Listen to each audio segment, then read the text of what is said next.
Brent stood on the ramparts. He and the others were ready. It was coming. Slowly, their foe advanced towards the city. By the watchfire light, they saw the approaching shadow. Time was short. The barbarian readied his axe as it came over the hill. It was slow, but massive. A giant shell sat on its back, limiting attacks. The soldiers went to work, preparing catapults, ballistas, and trebuchets. The first volley flew, but the monster retreated into its shell, a failed attack. Brent gritted his teeth as he sprang over the wall, enjoying the charge. A beastly roar escaped him as he charged at Lou Carcolh. Welcome to Mythical Phylogeny Adventures. I'm your guide, Jason. Today we are looking at Lou Carcolh, a monster that dwells underground. Let's see what we can learn about such a beast.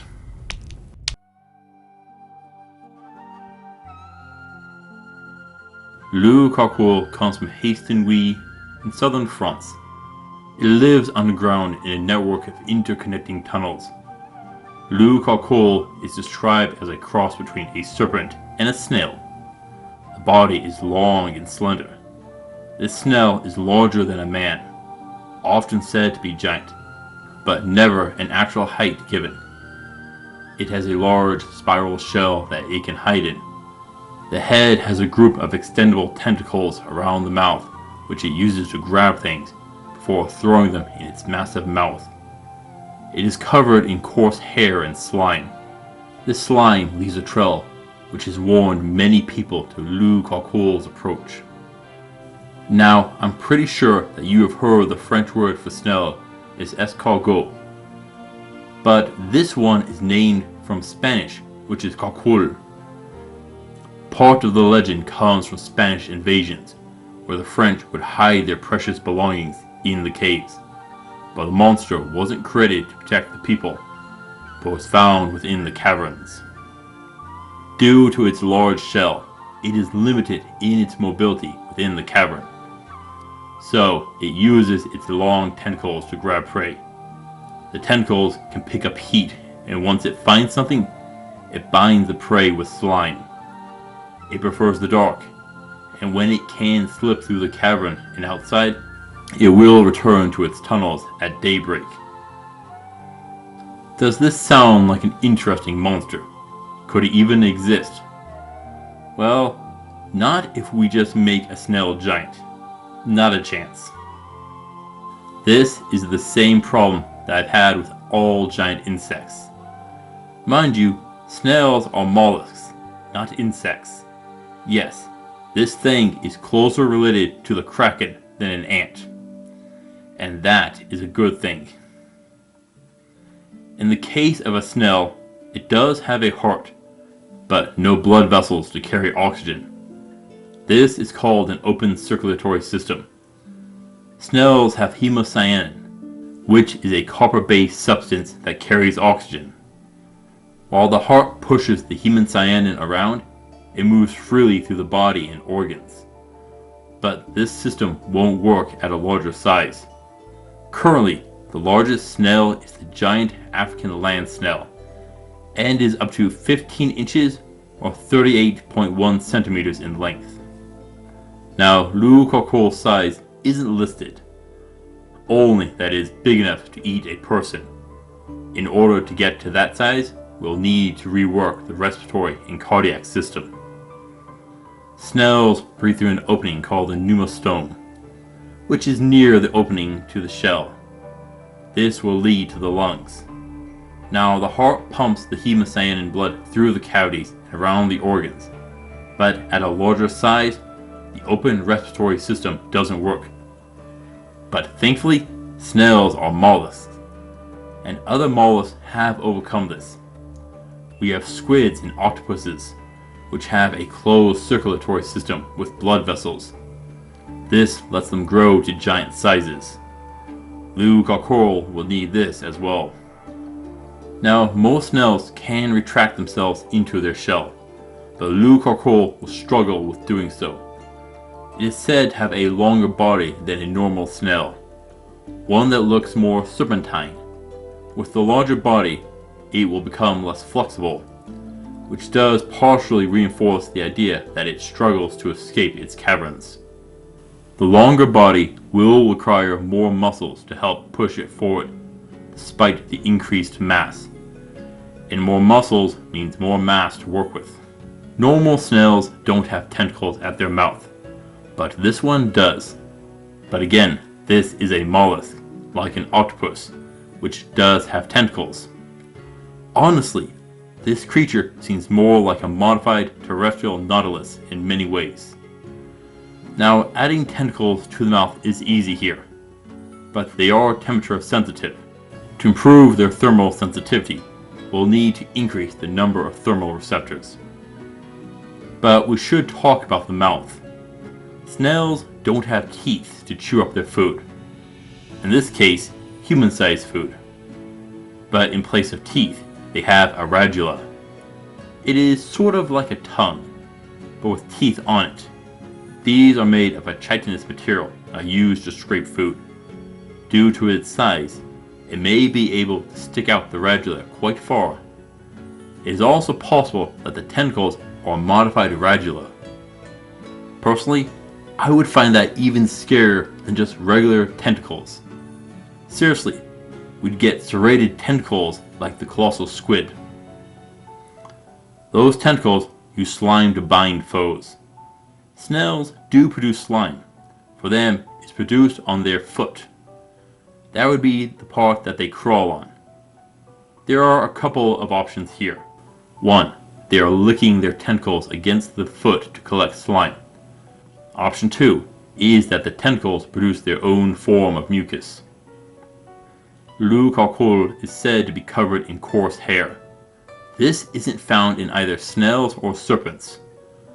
And the only hair they have are cilia, but those don't match at all. Much too fine and short.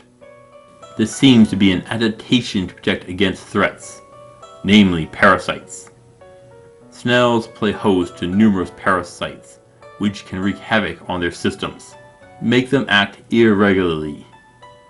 Most of the parasites they get are from ingesting infected fecal matter, but at Lou Carcolh's size, it won't be eating as much fecal matter as an adult, but could while young. At larger sizes, the hair and slime could protect against external parasites or other forms of infection, similar to how mammals use hair. The last issue is how many Lou Carcolh exist. There are stories of an individual finding and stealing its eggs and fleeing overseas, but vanished before arriving in the Americas. Snails require any two individuals to reproduce. They are hermaphrodites, and can be either the mother or father to any brood. That means we have a population of these, but that brings up food issues.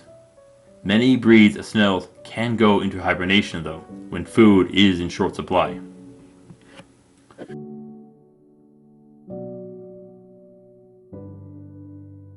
Lou Carcolh is a snail, and that means a few things. First off, it is slow.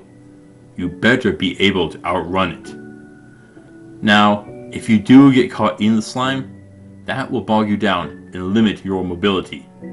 But most of its slime will be behind it. If you find a slime trail, you'll have two options. One way leads to it, and the other back to its lair. Take your choice. It is big. That means you should be able to see it from a distance and prepare. There is little chance of being snuck up on. So let's get this fight started on sure footing. This is a snail, and they avoid certain terrains. Create large caltrops and spikes to lay on the ground before it to cut into it. But that isn't all. Salt can be used to kill snails by dehydrating them. But due to Lou Carcolh's size, you'll need a lot of salt, but that is an option. Load it up on a catapult and rain it down. That will be your strategy here. Attack at range. Siege weapons aimed at its body. While the shell is sturdy, with enough force you can break it. Solid bludgeoning damage will get through the shell, but the body can be damaged by any attack. Magic should be implemented here. 2 schools in particular, fire and ice. Its tentacles seek out heat, which means there's a good chance of burning it. The heat will also dehydrate and diminish the slime protecting it. It will also avoid the cold. Its body is susceptible to freezing, and the slime can damage it when frozen. By using heat and cold, you can lure it into a trap. It has a few other weaknesses to exploit, an aversion to sunlight being a major one. This fight may be on a time limit for Lou Carcolh. Doesn't that sound good? The sun's light will weaken and runs the risk of dehydrating it. A good condition for you. Ideally, you'll want a wall up. Most snails can climb walls, but due to Lou Carcolh's size, there is a good chance that it won't be able to. Even if it can, it won't be fast. But of course, there are times that you'll find yourself without defenses, namely in its cavern or out on the open field. Under both conditions, you'll be fighting in the dark most likely. On an open field, just run away. Seriously, no need to fight. Just flee the giant slow snail. But in a cave, that'll be harder. Find a narrow area to escape through and put some distance. Use potions and spells to create an opening to flee. But if you have to fight up close, a sword will cut through it the best. You'll want to avoid the tentacles. Cut them off if you are quick. Watch out for being grabbed or bound in the slime. Spikes on your armor may give you an opening if it grabs you though. If thrown into the mouth, watch out for the radula. Go past it where it can't get you. From there, cut your way out through the throat and the sides.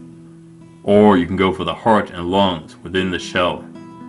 Find an opening like the pneumostome and block it up. Shove a rock in it or blow some smoke up it. Add in a spell or two and you can take it down.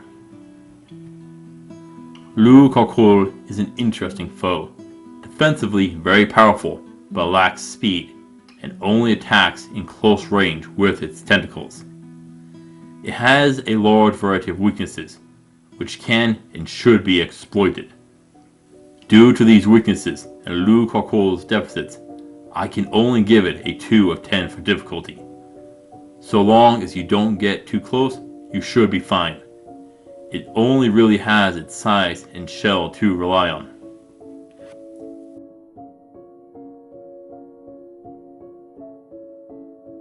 So, after defeating Lou Carcolh, what do you get? Well, escargot, anyone? I've got a nice garlic and butter recipe. You'll need to check the body for parasites and cook it well. But otherwise, that is fine. It is big, and you'll get plenty to eat. Share it with the rest of the guards and your party. You can also use the slime.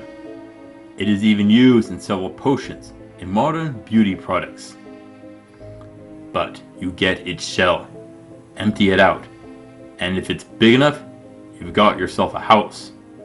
Yes, it will be very circular, and the floors will be sloped, but you can make it work. Knock out a few windows and do a deep cleaning. If it is smaller, you could form a wagon. You'll need to do some more hollowing, but could work. Now, the pieces of the shell could be used to make jewelry and decorations. They are akin to the shells of clams and oysters, which gives pearls. At this size, if a grain of sand or rock got into the shell, it could create the same effect and create pearls. That is only a hypothesis though. Was the merchant who stole the eggs crazy or brilliant? I know it is a thin line. Yes, you can eat the eggs, a delicacy perhaps. Definitely an option, but growing them? Bad idea. Snails aren't something that you can domesticate, and these will take years to grow. So what do you think? There are a few things I can think of. Put the eggs in a cave within an enemy nation and let them grow up and become a threat. Yes, this will be a several decades long plan, and you could be dead long before it comes to fruition. Or maybe you want to put them in your garden. It breaks down dead material and fertilizes the soil.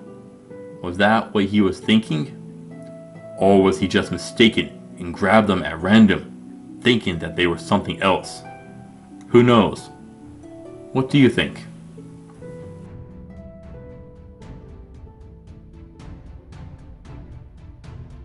Brent rushed forward, axe held high. Tentacles lunged at him. Chop chop. They fell to the ground with two mighty swings. He and the others spun about, flinging bottles which exploded in fire on impact. Lou Carcolh gave chase to them, but it was too slow. A horn blew and they retreated. Moments later, the catapults fired again. The air was filled with the spray of salt. The giant snail thrashed about as it felt pain. A moment later, heavy stones came crashing down. Its shell cracked and shattered under the impact. The beast fell to the ground, still forevermore. Lou Carcolh is a different foe. It shows that just making something big doesn't necessarily mean that it will be incredibly dangerous. So long as you keep your distance and fight smart, this is a foe that you should be able to vanquish without difficulty. Thank you for watching, adventurers. Please return next week, where we shall meet the golden centaur of the Philippines, Engite. Until then, I'll see you on the roads.